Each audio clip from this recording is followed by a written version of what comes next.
sex education for trainables? Is it possible? Or is it even necessary? Well, let's start with the last question first. Why necessary? Well, we must teach those with serious disabilities that hinder their learning to live as successfully as possible with other people. Now, this includes their sexual behavior. But rather than teach, which is somewhat difficult, it becomes a training situation with as much explanation as they can absorb. And is it possible?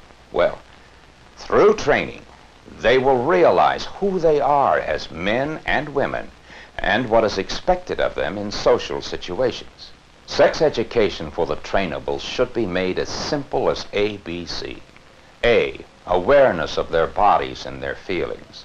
B, understanding the simple mechanics of reproduction. And C, training in responsibilities and appropriate social behavior. So let's start with A. What should they learn about their bodies?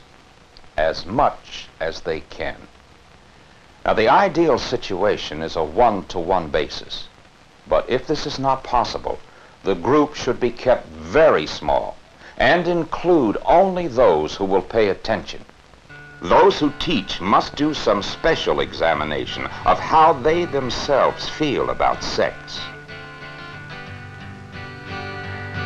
Penis. Say penis.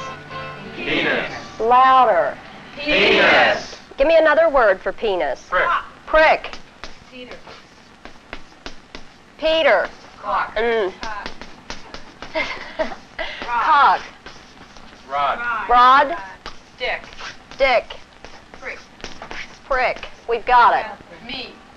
What? Ding Meat? dong. Ding dong. Ding dong. Wand. Tool. One. Right one. Wiener. Wiener. Talking about and using sexual terminology is difficult for many people because of the guilt and embarrassment from our heritage. Okay, let's all say it, okay? Prick. Prick. Peter. Cock. Rod. Dick.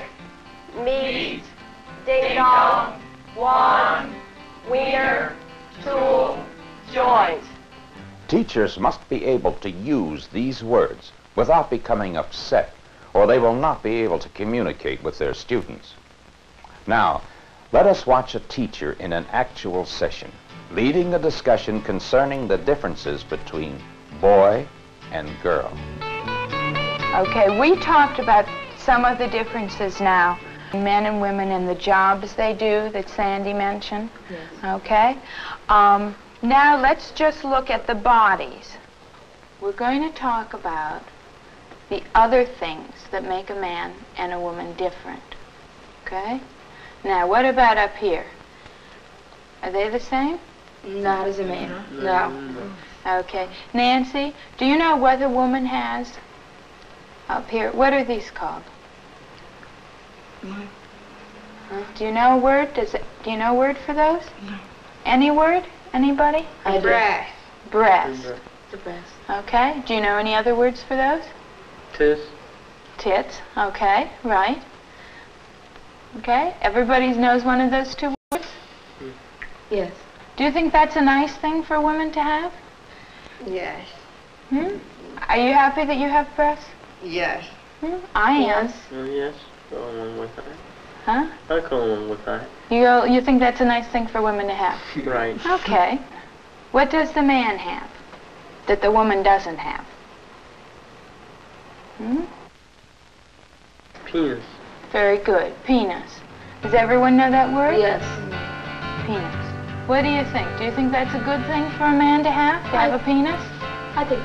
I think The technique used is drawing out rather than pumping in. The teacher refers to boy or girl as being something very special. Understanding the body parts and functions considerably improves their self-esteem. Taking the time to answer a question directly and fully on an individual basis is an effective way of teaching. And you asked me a question about it, and I found some pictures that might help explain what happens, this is the male penis here, right? Yeah. Okay. Now, do you know what can happen to this? In other words, it's soft at this time. It gets hard. It does get hard. Yeah. Now, you had asked me how it gets hard, right? How it doesn't get hard. Well, there's a picture of the male penis. This is the same man with the penis getting hard. Every man's penis can get hard at certain times.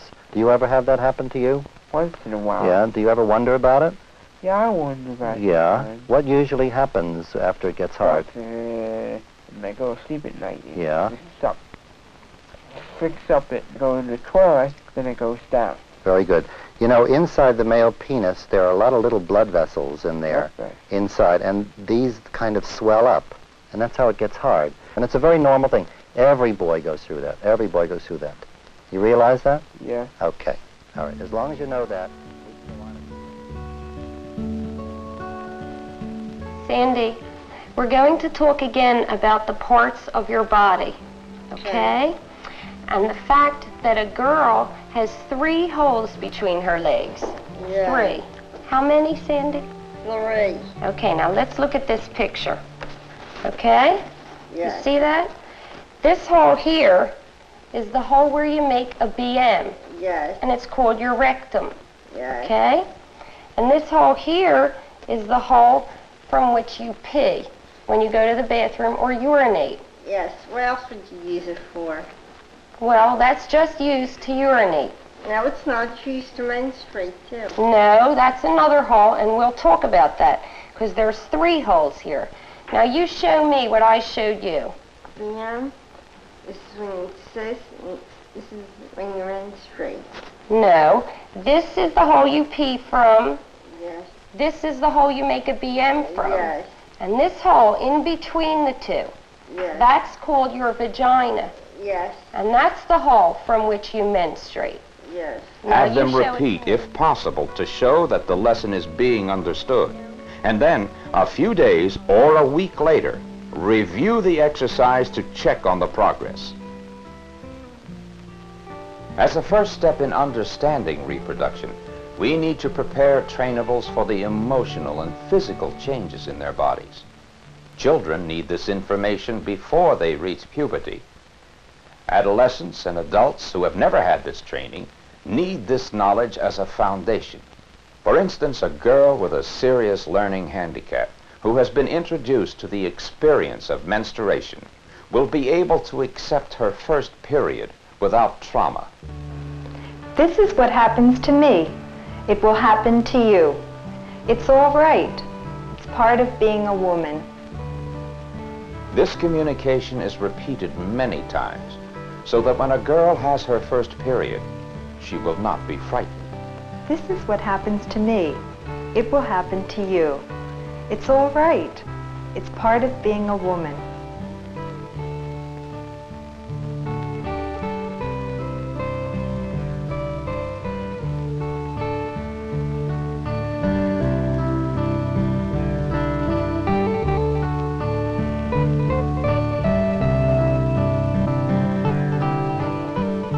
Acting out the steps through the method of pantomime enables the girl to know whom to tell and how to care for herself when her period begins. Hey, Frank. How come you haven't gotten up yet? I'm wet and sticky. Oh. When did that happen? Did it happen during the night? Or did it just happen now? Do you know? No. Well, if you're sticky, maybe it was a wet dream. Do you know what a wet dream is? No. Well, you know, how old are you now? You must be about,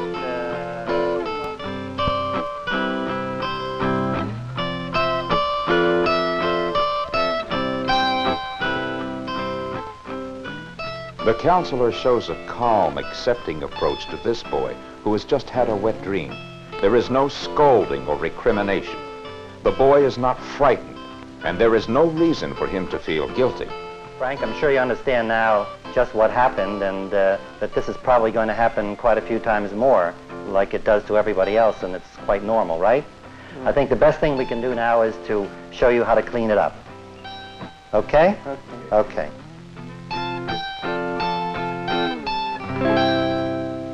Now we come to a very important section. one that everyone dreads, or is embarrassed by, or tries to avoid completely.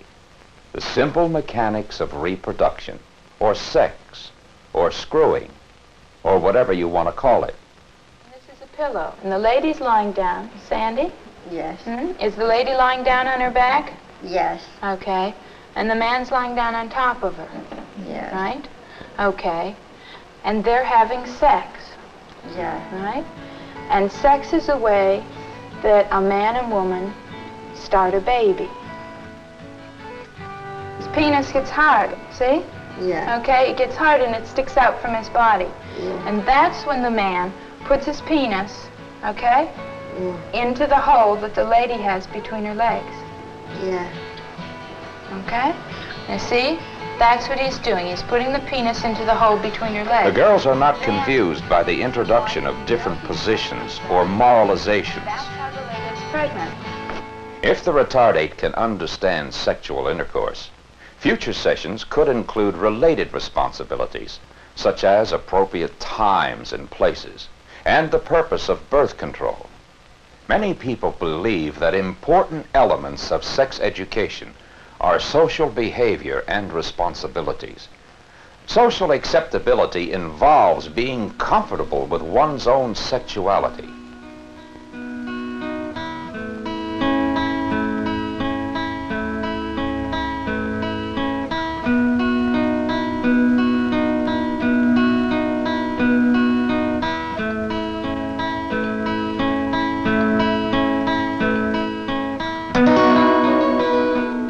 Oh, excuse me, Ricky.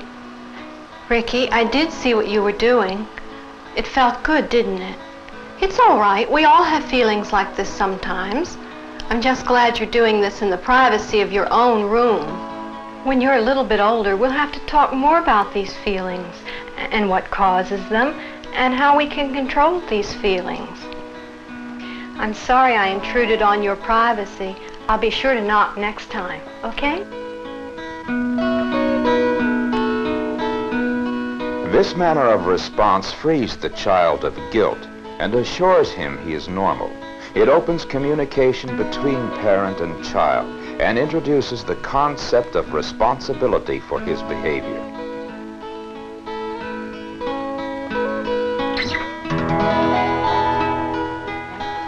All right. Okay. What are you making? A rabbit. That's nice. That's nice. You really use nice colors. Thank you. And what are you making? Can you tell me what you're making? 1, 2. Oh, that's nice. Okay, everybody's drawing a nice picture. How are you doing, Sandy? Okay, Sandy, what are you doing? Okay, you stop and finish your picture, okay? All right? Finish your snowman. You're going to hang your picture in the art contest? Yes. Oh, okay. And what's that again? Snowman. You want to make another one? If a trainable does not respond to verbal admonition for masturbating in front of others, she is removed from the group. This is repeated as many times as necessary until she realizes this is not acceptable social behavior. If they cannot be made to understand through this method, they may need special help. Well, here we are going out to lunch. What are you going to have for lunch, Carol? I thought I'd have... Billy! Hey! This is my old friend Billy. This is my sister Carol. Improvisation is another method used to teach trainables social skills. So where you going? Here, two people are learning how to greet each other. The same method can be used to train them how to give and take affection appropriately. Say, since Billy's alone, do you want to invite him to have lunch with us? You do? Okay. Why don't you come along with us and have some lunch, Billy? Okay. Okay. We were going this way.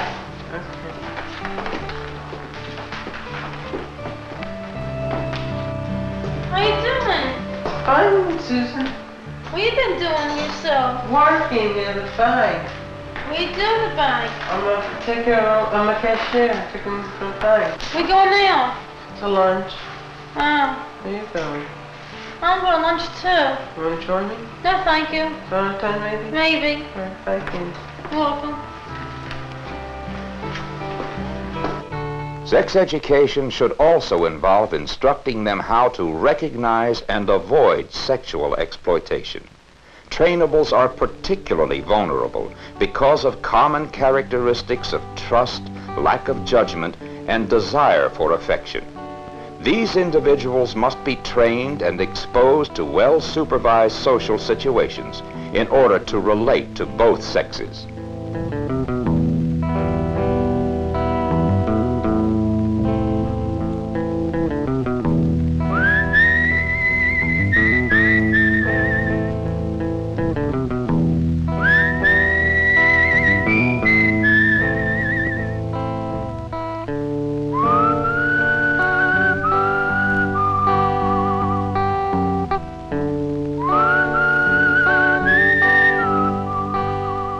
Can you teach values or sexual morality to a trainable? If you don't teach them, there's always the chance that they'll get in trouble and they can be arrested. Teachers should not thrust their own moral values on their students. There are too many conflicting moral systems today.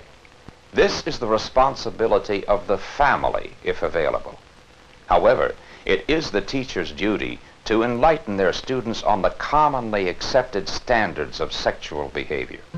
No one should use the body of an unwilling partner for their own pleasure. Unprotected and unplanned sexual intercourse is wrong, and no one need allow anyone to touch their bodies if they do not want them to. We may not always succeed in reaching the trainables. We must always try.